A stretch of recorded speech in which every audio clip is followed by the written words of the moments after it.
સ્વામી મહારાજની મૂર્તિ છે એની આજુબાજુ એક ખીટી હતી અને ખીટી કહેવાય. એ ખીટી બહુ સારી નથી લાગતી, પૂજારીએ ખીટી કાઢી નાખેલી અને થોડા વખત પછી મહંત સ્વામી મહારાજ પધાર્યા. એમણે ખીટી જોઈ નહીં એટલે પૂછ્યું ખીટી ક્યાં ગઈ? કે પૂજારીને મનમાં એમ થયું કે બહુ સારું કામ કર્યું છે, ખીટી કાઢીને એટલે ઉત્સાહથી કહેવા ગયા કે નડતી હતી ને એટલે કાઢી નાખી. તો મહંત સ્વામી મહારાજે ઠપકો આપીને કહ્યું કે આ સ્થાનમાં એક પણ વસ્તુનો ફેરફાર કરવાનો નહીં, ત્યારથી આ સ્થાન એવું ને એવું જળવાઈ રહ્યું. અંદર જો 2 કડા વર્ષો પહેલાના છે, આ ઉપર એક કડું કોઈ કામનું નથી છતાં પણ રાખ્યું છે. આ પાણીનું પાણી આવ્યું, અહીંયા જ પ્રમુખ સ્વામી પાણી પીતા. આપણને બોલો અહીંયા કેટલા વખતથી દર્શન કરવા આપણને એવો ખ્યાલ ના આવે આ કેટલું મહાપ્રસાદી કહેવાય. આ દિવાળી બાનું રસોડું તમારા પાછળના ભાગમાં છે ને, એ દિવાળી બાનું રસોડું, ત્યાં રસોઈ બનતી. એમાં પણ બહારી બારના બધા એવા એવા છે. એમાં ચૂલા પાસે એક બારી છે. ચૂલા પાસે બારી શેના માટે રાખે? ધુમાડો બહાર જવા માટે. તો ધુમાડો તો મોટી બારીથી વધારે જાય, તો એ બારી રાખવાનું કારણ શું? તો પહેલા પુરુષ વર્ગ ખેતરે ગયા હોય, ઘરમાં મહિલા વર્ગ એકલા હોય, તો ઘરમાં કોણ આવ્યું કોણ ગયું ખબર કેવી રીતના પડે?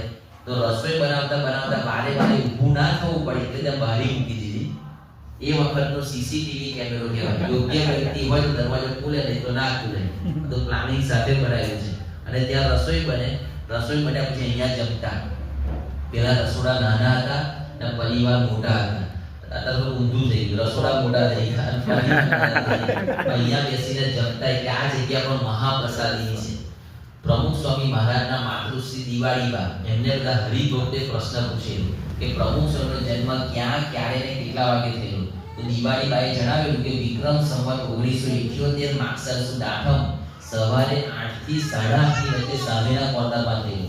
ત્યાં પ્રમુખ સ્વામી હાથ જોડીને ઊભા છે, એ જગ્યાએ પ્રમુખ સ્વામી મહારાજનો જન્મ થયો હતો. એટલે આ સ્થાન મહાપ્રસાદીનું છે. અને આજે ખાસ બધા જો આજે ઇન્ટરનેશનલ ગુરુ પૂજન થયું છે.